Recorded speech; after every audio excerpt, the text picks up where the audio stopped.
In lesson 10.7, where we're dealing with exponential and logarithmic equations, we were asked to solve this one. This is our first example, and it's sort of challenging. Often the first ones are very hard, and then they get easier as you go on. It's kind of a strange way to do it, but I guess that's the way they're doing it. And as we look at this, you have to write it down and study it. What's going on here? Well, as we look at the base here of 2, if we can get this somehow to be a base of 2, we can have our exponents equal each other. So think about that for a moment. 1 over 8. What if we wanted to have that as a base 2? Well, that would be to the negative 3. So now over here, instead of having 1/8, we'll kind of like cancel that out and put 2 to the negative 3. So now we have our exponent with a base, and the bases are the same. So then we just do it this way. Negative 7x plus 6, that would be this exponent, equals this exponent.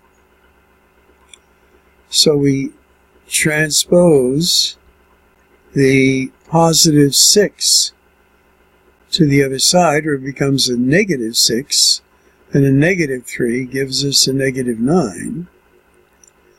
And then we have 7x equals negative 9. We're going to divide both sides by a negative 7. And it's important that you're careful with the signs. And this becomes 9/7, and that is the answer.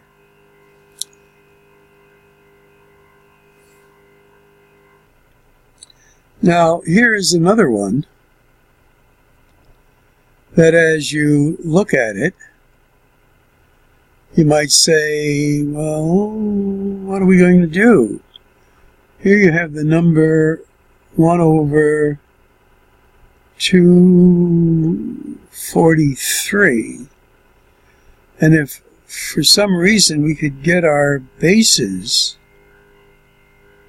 to be equal to each other, then we could take this exponent equals this exponent. Now, I didn't recognize this one right off the bat, and I did that technique of 243, dividing it by 3 here, because the power of 3 is 6, add these, and 3 is 9. So this is divisible by 3. And I got that, and I did 3/27. Took a 3 out of there, and this is 9. And this is 3 and 3. So 1, 2, 3, 4, 5. 1 over 243 is actually 3 to the negative 5. So 1, 2, 3, 4, 5. This would be 3 to the 5th power is just this, but in its fractional form, it's a negative exponent. So we have this now as a negative 9x minus 5, and now this 3 is to a negative 5. So we do this in a similar way. Negative 9x minus 5 equals a negative 5. So we bring this over as a 0, and then we have negative 9x. So dividing both sides by negative 9, we get x is 0. So if x is 0, let's just check this now. 3 to the negative 9, x minus 5. And we're saying that this x is a 0, so this disappears. So now we get 3 to the negative 5 equals 3 to the negative 5. So that's our answer. Okay, hopefully this is helpful. We'll try to keep this one short. And good luck with the rest of them.